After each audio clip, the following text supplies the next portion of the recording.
First of all, I want to thank you because for the kids, you are a legend. You are truly a legend. So you are the great inspiration. And I have a few questions from them also, because when we send a message, the Wesem Brownem is coming. They say, "Wow, is it true?" Yes, is it true?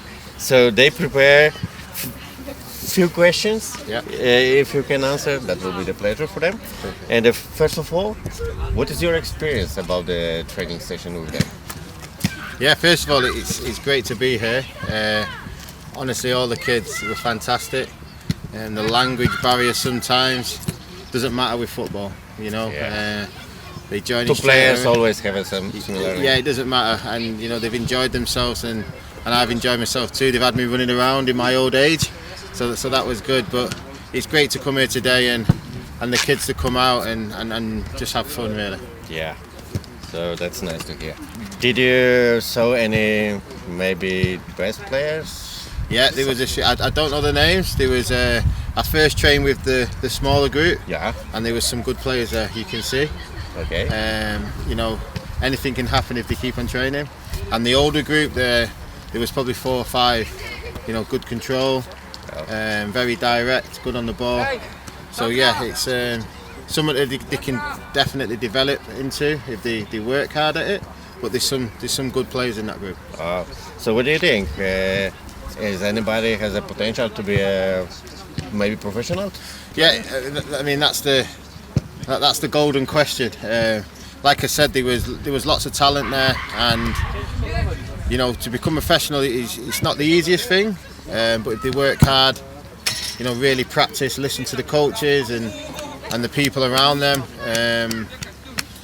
keep it going every day, keep practicing, hopefully can get on a team. And you never know, honestly. I started at a similar age. I started at 12, so I was a late bloomer, as we say in England. But there's lots of potential there. Okay, so who was for you the inspiration to be a football player? Yeah, I mean, I supported United. Luckily, I was born in Manchester, and my first inspiration was Danny Wallace, who used to play for Man United. I used to play in the same position, right wing, and as I got a bit older, I used to watch defenders. I used to love Gary Pallister, and then, even though he was my teammate, I used to love Ryan Giggs. So I would watch Ryan Giggs all the time. So I was lucky to play with him as well. Yeah. And what was the most difficult challenge in your career?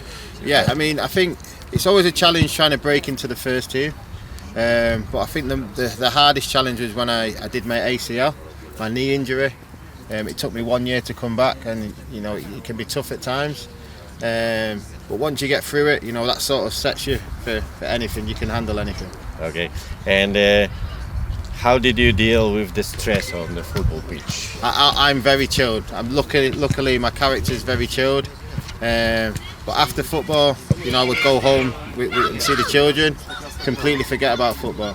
So that was one way of just trying to focus on something different. But it's difficult at times. And nowadays, I think it's even harder with social media to maybe relax a little bit. Okay. We also organized the World Cup for the orphan kids. Yeah. Maybe you have some advice for them. We can send it to all over the world. Yeah, I would just say honestly, it'll be a great tournament, and again, practice, because they could go into that tournament and they could be a lucky few that go and really make a difference. You know, help the team and become a proper star. It's a big opportunity. Thanks a lot. Thank you. And thank you for being here, and you are always absolute pleasure. Yeah, thank you. Bye.